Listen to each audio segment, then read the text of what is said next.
You got people coming over, throw some baby back ribs on the Weber Kettle 22-inch and wow them. You can get it done in 5 hours. Just prep ahead of time. And look at this, man. You can't go wrong with baby back ribs. Let's go ahead and cut them open and get them all prepped. Why we chose baby back ribs today? It's Memorial Day. Why not? You know, what says America more than baby back ribs?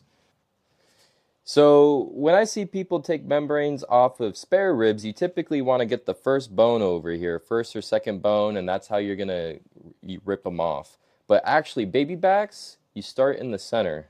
Why? I don't know. Maybe it's because the bones are more curved in a U shape, staying in the center. I don't know. So take a knife. You don't want your knife to be too sharp, so I just got a cheap little steak knife. Get up under there, peel, peel, peel. Then you take a paper towel, get up under there. It's a two-handed job. And you kind of peel, peel, peel, stick your fingers under. And then when you do it in the center. And when it comes to ribs, I'm always going to grab my OG Everything BBQ Rub. This was actually the first rub that I developed out of my product line. And why I developed it was specifically for pork. When it comes to pork, you need a lot of all-purpose seasonings, salt, pepper, garlic, as well as some barbecue flavor with some brown sugar, paprika, you name it. That's what I developed in my OG Everything BBQ Rub. Let's go ahead and throw it on these ribs. Okay, we're going to use yellow mustard as a binder. You only need a small little drizzle on there. Nothing too crazy, about like that. Rub it in. And like I said, OG Everything BBQ Rub. Nice heavy coating. You don't need to do multiple layers, multiple seasonings. That's why I came out with this rub. Just a one and done. I actually came out with it because I do a lot of caterings, pop-ups, stuff like that. Found myself having to do 20 racks of ribs at once. You can't have 3 bottles out there of seasonings to get it on there. Got to get it all done with one, so that's why I got this guy.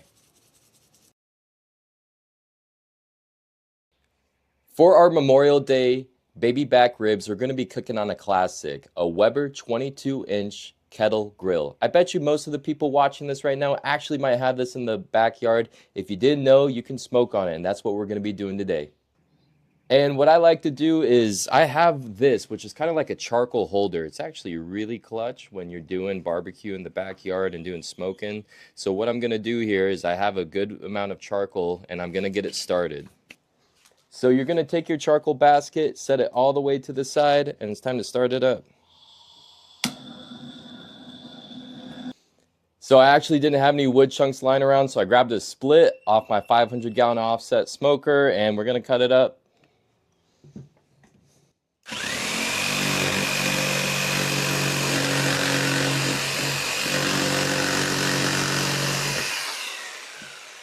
And you really only need 2 or 3 wood chunks for the entire cook when you're making ribs. For the first portion of the cook, the first 2 to 3 hours, you're going to be getting the smoke flavor into the raw meat. 2 or 3 wood chunks is perfect.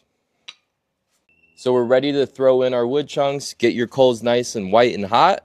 Just throw a couple in there. You're going to want to do this process probably 40 minutes before you're ready to throw your ribs on. Ribs take about 5 to 6 hours, so you're going to really need to be able to time exactly when you're going to have these things done. Why you throw this on so early, 45 minutes to an hour, is you need that smoke to clean out. You need to give it time. You can't rush it. You got to make sure the initial part of the cook, you're cooking with clean smoke. It's crucial with raw meat because it's just going to absorb all that flavor at its rawest form.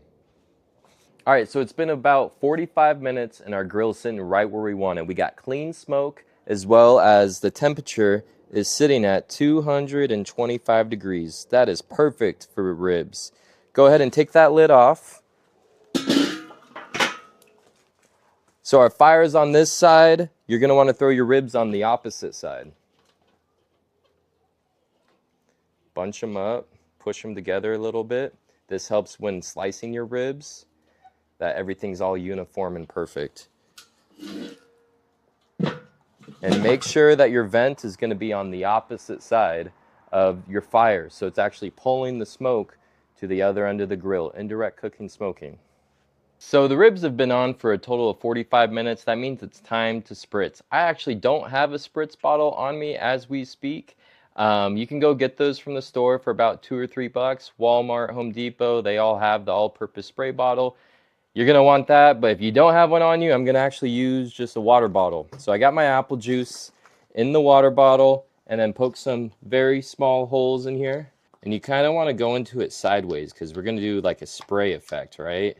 And not too many holes because you don't want to just drench the ribs, but kind of go in at an angle like so. All right, let's go ahead and check on our ribs.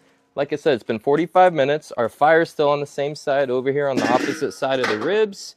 What we're gonna do first before we spritz is our heat source is over here. So this side has been getting exposed. You can kind of see that over here, that it looks a lot different on this side than it does on this side. It's rendering a little bit more. So what we're gonna do is we're gonna rotate it 180 degrees. Like I said, we're at the 45-minute mark. Like I said, a little bit of a spray effect, like so.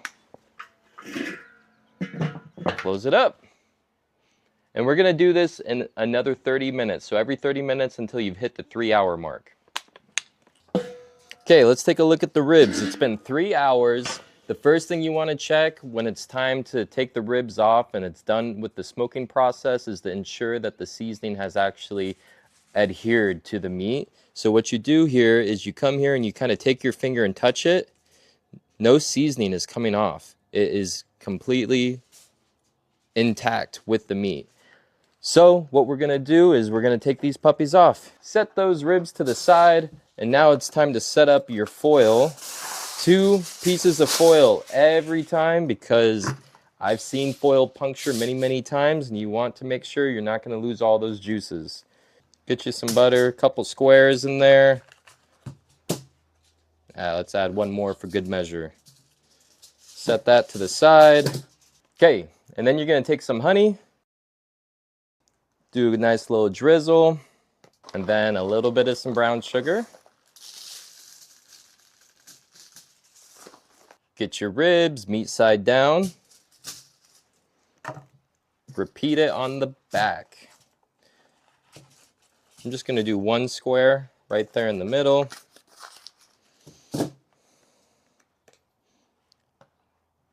Some honey and a little bit more brown sugar. And I like to be resourceful. We have a little bit more apple juice, throw it in there. Just toss it right in. Make sure this is the last step because if you have your foil laid out flat, you can get apple juice all over your table. You don't want that. And depending how wide your foil is, you might need an extra piece right here because you want to make sure there's no gaps. You want to make sure it's fully enclosed so none of the steam is getting out of it. Keep it all intact. So I do a 3rd piece when I'm using smaller pieces of foil.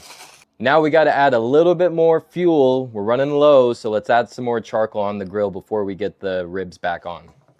So we have probably an extra 2 or 3 hours left to cook, and we're running low on coals here. I'm pouring a little bit more charcoal. No need to add any more wood chunks here because we don't need to smoke anymore. It's in foil. It's not going to get any smoke flavor, so no need to add any wood. We're just going to go straight coals and just get the heat source back up to 225 degrees. So I just added that charcoal in, and I'm actually not going to put the lid on right away because you saw I had not a lot of coal going on, and so I actually need that fire to pick back up. How you do that is you leave the lid off. It's sucking oxygen out of the fire. It's actually going to get bigger faster with the lid being off. So I'm going to leave it off for a little bit, bring the temps back on, throw my ribs on the grate, close it up, and keep cooking. Okay, the ribs have been in the foil bath for about an hour and a half, so let's go ahead and check them. Take off that top piece of foil. Oh, it goes in like butter. Right now, the internal temperature is sitting at right at 199, 200. It's climbing, sitting at about 201. That's perfect, perfect, perfect. Let's go ahead and take these off out of the butter bath, and then we are going to put some sauce on them. And little pro tip here, use your tongs to your advantage. They're long for a reason, so lay the rack of ribs all the way down as you can, because if you go too short like this and try and lift up, it's gonna fall apart on you. So get down in there, lift it up, and use as much as the tongs as possible, just like that. Then you're gonna lay it right here on this side, and let's go ahead and go get some barbecue sauce. Okay, now let's throw some barbecue sauce on there. I'm using my original barbecue sauce, got a gallon of it for some reason, but let's pour it on.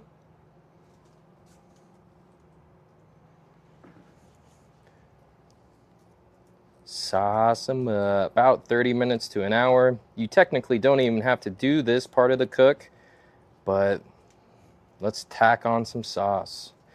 Who knows, if I get hungry, might pull them off here in 10 minutes. We'll see. Okay, I can't wait any longer. It's been 30 minutes. Let's get the ribs off the grill. Woo! They're looking pretty for sure. Everything you want when it comes to ribs. That dark mahogany color, that sauce tacked on in 30 minutes. Let's cut into it and see how they taste. I'm one of those that likes to flip it over. I want to make sure I get a good cut every time, so I flip it upside down so you can see the bones. Let's cut off one and take a gander, see how we did. Delicious. Let's go in for a bite. That's a pretty good rib right there. Is it on my face? It sure is. So when you're cooking ribs, you gotta make sure when you bite the meat, it comes right off. You don't want any extra meat hanging on there where you gotta chew it off, pry it off. When it comes right off just like that, that's a perfectly cooked rib. Let's go in for another bite.